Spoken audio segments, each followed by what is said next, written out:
جو اس وقت دولت ہے نبی پاک صلی اللہ علیہ وسلم کی شریعت والی، سنت والی، یقین کیجئے پوری کائنات کے اندر کسی بھی شعبے کے، کسی بھی دھرم کے، کسی بھی ازم اور مذہب والے لوگوں کے پاس نہیں ہے۔ سب سے بڑی دولت اللہ نے مسلمانوں کو دی ہے، اور یہ ایسی دولت ہے کہ جو اللہ کی طرف سے گارنٹی شدہ ہے کہ یہ کامیابی کا نسخہ ہے، فلاح کا نسخہ ہے، یہی ہدایت کا راستہ ہے۔ کروڑوں انسان اسی پر چل کر کے کامیاب ہو چکے، اتنا مجرب نسخہ ہے۔ لیکن ہماری بدقسمتی یہ ہے کہ اس کے ہوتے ہوئے بھی ہم دیکھتے دوسروں کی طرف ہیں۔ سنت رسول اللہ صلی اللہ علیہ وسلم کی جو اللہ کی رحمت کو کھینچنے والی ہے، جو اللہ کی برکت کو کھینچنے والی ہے، جس سے اللہ کی طرف سے خیر کے فیصلے ہوتے ہیں، وہ ہمارے پاس ہے،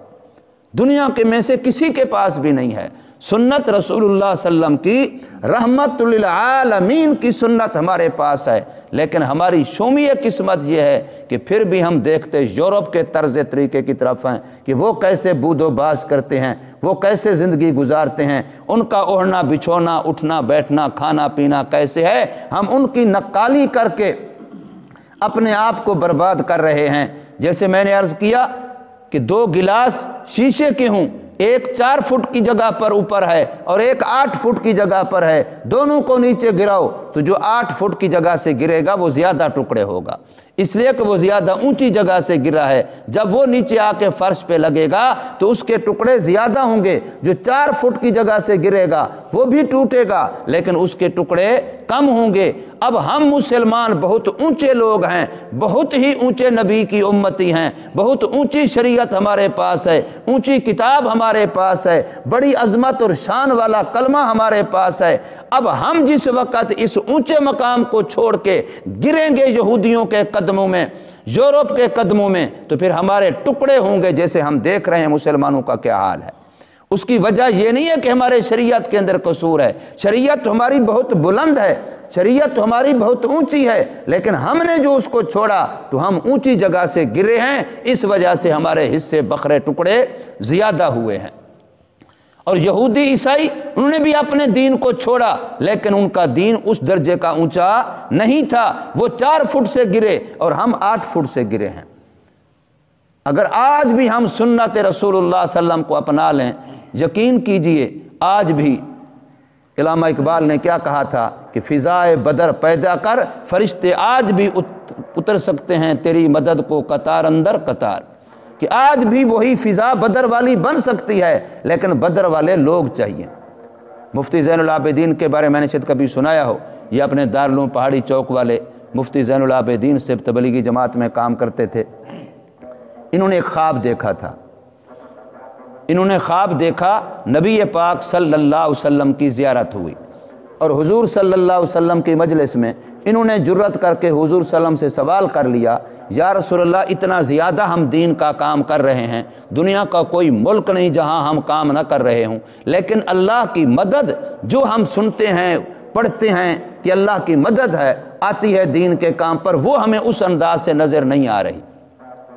جس انداز سے ہمیں قرآن و حدیث سے پتہ چلتا ہے۔ مسلمان ہم پیچھے جا رہے ہیں، حالانکہ ہمارے مدارس کتنے ہیں، علماء کتنے ہیں، خانقاہیں کتنے ہیں، تبلیغ کا کام کتنا زیادہ ہے، اس کے باوجود ہم نیچے کیوں جا رہے ہیں؟ تو حضور صلی اللہ علیہ وسلم نے فرمایا کہ اللہ کی مدد کے لیے 313 چاہیے۔ وہ جو بدر کے 313 تھے اس معیار کے 313 چاہیے۔ تو مفتی صاحب حیران ہو گئے، ہم تو کروڑوں میں بڑے بزرگ لوگ ہیں، ہزاروں میں بڑے نیک لوگ ہیں، تو 313 بھی نہیں ہیں؟ تو مجھے پورا فنگر یاد نہیں، جس نے خواب سنایا مجھے بتایا کہ حضور نے ارشاد فرمایا ابھی تک اس معیار کے پوری دنیا میں 70 یا 72 ہیں، پوری دنیا میں اس معیار کے مسلمان 70 یا 72 ہیں، اور اللہ کی مدد کے لیے 313 چاہیے۔ تو مفتی صاحب کہتے ہیں میں نے جرأت کر کے پوچھ لیا ان 70-72 میں میں بھی ہوں کہ نہیں؟ فرمایا نہیں۔ تو اب ذرا اندازہ لگائیے مفتی صاحب جنہوں نے زندگی دین کے لیے وقف کی ہوئی تھی، ان کو بھی کہا جا رہا ہے کہ تم ابھی اس معیار کے نہیں ہو، اور ہم 2 سجدے کر کے وہ بھی پتہ نہیں کیسے ٹوٹے پھوٹے خدا پر احسان لگا کے ایسے دعا مانگتے ہیں کہ اب تو اللہ پر لازم ہو چکا میری بات مانے، اس لیے کہ میں نے سجدہ جو کیا ہے۔ 200-400 روپیہ صدقہ کیا، کوئی ایک نیکی کی توفیق اللہ نے دے دی، ٹوٹی پھوٹی وہ کر لی، تو ہم اس پر احسان لگا کے بیٹھے ہوتے ہیں خدا تعالیٰ پر۔ میں جو مولوی ہوں، میں جو قاری ہوں، میں جو حافظ ہوں، میں جو تبلیغی ہوں، میں جو خانقاہی ہوں، تو خدا پر لازم ہے کہ مجھے یہ بھی دے، مجھے وہ بھی دے، مجھے وہ بھی دے۔ یہ پتہ نہیں کہ میرا معیار کیا ہے۔ اور میں حقیقت عرض کرتا ہوں، آج ہمارے مدارس میں بھی، آج ہمارے مراکز میں بھی سنت کا وہ اہتمام نہیں ہے جو ہونا چاہیے۔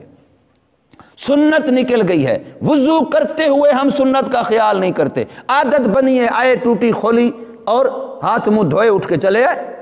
پانی بہانے میں بھی ہم سنت کا لحاظ نہیں رکھتے کہ پانی جو ٹوٹی ہم نے کھولی اس میں پانی ہمارا سنت سے زیادہ گیا ہے یا سنت کے مطابق گیا، ہم پانی میں بھی لحاظ نہیں رکھتے۔ شیخ سعدی رحمۃ اللہ تعالی فرماتے ہیں دریا کے کنارے پر بیٹھ کے، نہر پر بیٹھ کے بھی وضو کر رہا ہو پھر بھی مکن اسراف، وہاں بھی فضول خرچی نہ کر، وہاں بھی پانی زیادہ ضرورت استعمال نہ کر۔ دریا کے کنارے پر کیا دریا کے پانی میں کمی آ رہی ہے؟ تو ہمارے اندر سنت نام کی کوئی چیز نہیں رہی۔ پیر ذوالفقار صاحب کی ایک تقریر کلپ سے سنا ہوگا، گھر کے اندر اگر انسان محنت کرے تو پھر یہ ماحول بنتا ہے۔ میں اکثر یہ بات طالب علم میں کرتا ہوں، جہاں کہیں کو طالب علم میں بیان کا موقع ملتا ہے، کہ آپ لوگ سبق یاد کرنے کے لیے جتنی محنت کرتے ہیں، کسی بھی قرآن کے شعبے کے طالب علموں یا کتابوں کے استاذوں کے ڈنڈے مار کھاتے ہیں، کبھی آپ نے سوچا کہ آپ اگر سنت کا اہتمام شروع کر دیں تو اس کی برکت سے اللہ تھوڑے وقت میں اس سے بھی زیادہ سبق آپ کو یاد کرا دے گا۔ کرانا تو اللہ نے ہے، ہونا تو اللہ کی طرف سے ہے۔ یہاں ایک ہمارا طالب علم تھا، اسی مسجد میں ملے، وہ نماز فرض پڑھے جا کے وہاں تلاوت کرنے لگ جائے، سبق یاد کرنے لگ جائے، یہ مغرب کو، عصر کو، عشاء کو۔ تو ایک دن میں نے اسے بلایا، میں نے پوچھا آپ سنتے نہیں پڑھتے؟ کہتے استاد جی سبق مشکل ہے، وہ سبق یاد کرنا ہوتا ہے۔ سنتے واجب اس نے 2-4 دن میں نے دیکھا اس نے بالکل نہیں پڑھے۔ پھر میں نے اسے سمجھایا کہ بیٹا سنت کی برکت سے دماغ کھلے گا، سنت کی برکت سے سبق یاد ہوگا، یہ مت سمجھ کہ تیری محنت سے سبق یاد ہوگا، یہ میرے اللہ کی طرف سے ہے، علم میرے اللہ کی صفت ہے، جب تک وہ صفت نہیں دے گا تم الٹے لٹک جاؤ، نہیں ملے گی۔ ہمارے علاقے کا ساتھی تھا، ہمارے ساتھ مشکات تک پڑھتا رہا، دورہ حدیث جامعہ اشرفیہ لاہور میں جا کے کیا۔ اس وقت مولانا موسیٰ خان سے روحانی بازی رحمۃ اللہ تعالی، جن کی قبر سے 6 مہینے تک خوشبو آتی رہی تھی، ان کا وہ خاص شاگرد تھا۔ ان کی کتاب، ان کا سامان اٹھانا رکھنا، یعنی جامعہ اشرفیہ میں جو بہت بڑی یونیورسٹی ہے، جامعہ اشرفیہ اسلامی لحاظ سے پوری دنیا کے اندر مشہور ہے، جس میں 300-400 طالب صرف ایک کلاس میں ہوتے ہیں جو آخری کلاس دورہ حدیث کی، اب میرے خیال میں 500 سے بھی زیادہ ہوتے ہیں۔ ان کا خاص شاگرد تھا، لیکن اس کے بعد میں نے اسے دیکھا داڑھی منڈا ہوا اور پینٹ پتلون پہنی ہوئی، اور وہ کالج کا لیکچرار تھا۔ اگر علم اللہ کی طرف سے نہ ہو تو پھر یوں ہوتا ہے، جب اللہ کی طرف سے علم ہو تو پھر مدرسے کا باورچی بھی مدرسے کا محتمم ہے۔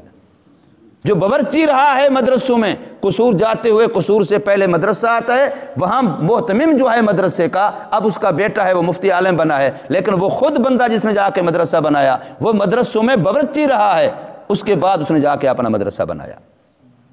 اللہ پھر دین کا کام یوں لیتا ہے۔ پیر ذوالفقار صاحب رحمۃ اللہ مدہ ذلہ کا ایک کلپ ہے، وہ فرماتے ہیں کہ میں اپنے کمرے میں بیٹھا، اپنے گھر کی بات کرتے ہیں، اپنے کمرے میں بیٹھا میں مطالعہ کر رہا تھا کتاب کا، دوسرے کمرے میں میرے بچے کے رونے کی آواز آئی، پوتے کے رونے کی آواز آئی۔ کہتے ہیں میری طبیعت میں بچے کو روتا ہوا سنوں یا دیکھوں تو مجھ سے برداشت نہیں ہوتا، میں نے کتاب بند کی، اٹھ کے ادھر چلا گیا، بچہ کیوں رو رہا ہے، بچہ کیوں رو رہا ہے، اور گیا قریب تو بچہ کہہ رہا ہے اموت و احیا، اموت و احیا، اموت و، یہ شور مچا رہا ہے، رو بھی رہا ہے۔ اور میں نے بہو کو بلایا، اس کی امی کو، کہ یہ کیا کہتا ہے؟ تو اس کی امی آئی کہتے ہیں کہ جب سے یہ پیدا ہوا ہے میں اس کو جب بھی سلاتی ہوں تھپکی دے کے تو میں دعا پڑھتی ہوں اللہم انی باسمک اموت و احیا، یہ سونے کی دعا ہے، میں یہ دعا پڑھتی ہوں۔ اب اس نے سونے کا نام ہی اموت و احیا رکھ لیا ہے، جب بھی یہ سونا چاہتا ہے تو پھر یہ منہ سے کہتا ہے اموت و احیا، اموت و احیا، اموت و احیا، مطلب میں جو سلاؤ۔ اب یہ اس لیے شور کر رہا ہے، رو رہا ہے، اموت یا سونا چاہتا ہے۔ اب یہ اندازہ لگائیں، معصوم بچہ ہے، اس کو نہیں پتا اموتوں کا معنی کیا ہوتا ہے، احیا کا معنی کیا ہوتا ہے، اس کو نہیں پتا سونے کے وقت کی دعا کیا ہوتی ہے۔ اگر ماں نے تربیت کی ہے تو بچہ وہ لفظ بھی یاد کر رہا ہے اور وہ سونے کا نام ہی اس نے اموت و احیا رکھ لی۔ وہی پیر سے اسی کلپ میں فرماتے ہیں کہ ایک اور دن میں ایسے کمرے میں بیٹھا ہوں، میرے بچے کے رونے کی آواز آئی تو میں پھر اٹھا، میں نے آواز دی اپنی بہو کو کہ بچہ کیوں رو رہا ہے، تو وہ کہتی ہے میں دیکھتی ہوں۔ وہ دیکھتی ہے کہ گئی تو بچہ خاموش ہو گیا۔ واپس آئی، میں نے پوچھا کیا بات ہے، کہتی ہے اصل میں وہ جو کام کرنے والی آتی ہے گھر میں نے اس کو کہہ دیا کہ بچے کو جا کے جوتے پہنا دو۔ وہ جوتے لے گئی، اس نے بچے کو جوتے پہنانے شروع کیے تو وہ بائیں ہاتھ میں جوتا پہلے پہنا رہی تھی، تو بچہ جوتا پہنتا نہیں تھا اور یہ زبردستی پہنا رہی تھی تو وہ بچہ رو رہا تھا۔ اب میں گئی ہوں تو میں نے دائیں پاؤں میں پہلے پہنایا تو بچہ فوراً خاموش ہو گیا، اس لیے کہ جب سے میں نے اس کو جوتا پہنانا شروع کیا ہے میں نے ہمیشہ یہ اہتمام کیا کہ دائیں پاؤں میں پہلے پہناتی ہوں اور بائیں پاؤں میں بعد میں پہناتی ہوں۔ اب معصوم بچے کی عادت بن گئی ہے کہ اگر اس کا الٹ کیا جا رہا ہے تو وہ رو رہا ہے۔ اب معصوم بچہ سنت کا عادی بن سکتا ہے، اس کی عادت بن گئی ہے کہ اموت و احیا والی دعا سنے گا تو سوئے گا، اس کی عادت بن گئی ہے دائیں پاؤں میں پہلے جوتا پہنے جائے گا تو پہنے گا۔ تو اگر ہم بڑے سنت کے عادی بن جائیں تو ہم نہیں بن سکتے، ہمارے گھروں میں یہ ماحول نہیں بن سکتا، ہمارے گھروں میں یہ رواج نہیں آ سکتا۔ ہمارے ہاں میں عرض کر رہا ہوں دکھ کی بات کہ ہمارے مدارس میں بھی سنت کا اہتمام نہیں ہے جو شریعت سکھانے کے مراکز ہیں۔ روٹی کھانے لگے بچے اس وقت سنت کا اہتمام، سونے لگے بچے اس وقت سنت کے، سروزے والے جا کر کے سونے سے پہلے مذاکرہ کرتے ہیں سونے کے آداب کا، یہ ہمارے جماعت کے اندر رواج ہے۔ جب بھی سونے لگیں گے ہم بھی پہلے بیٹھ کے مذاکرہ کر لو سونے کے آداب کا، اس کے بعد اب چلے جاؤ اپنے اپنے بستروں میں سو جاؤ۔ لیکن ہمارے مدارس کے اندر آج تک میں نے کسی ایک مدرسے میں نہیں دیکھا کہ چلو جی سونے کا ٹائم ہے تو پہلے بیٹھ کے سونے کے آداب کا مذاکرہ کر لو۔ تو جب سنت نہیں آئے گی تو خیر کہاں سے آئے گی، برکت کہاں سے آئے گی؟ اس لیے پھر کہا جاتا ہے کہ یہ ساری رہ گئی رسم اذاں روح بلالی نہ رہی، فلسفہ رہ گیا تلقین غزالی نہ رہی، رہ گئی رسم اذاں روح بلالی نہ رہی۔ اب اذان کے الفاظ تو اب بھی ہوتے ہیں لیکن وہ اذان جس سے کفر کے ایوان ہل جاتے تھے وہ اذان کہاں گئی ہے، وہ درد دل کہاں گیا ہے، وہ سوز دل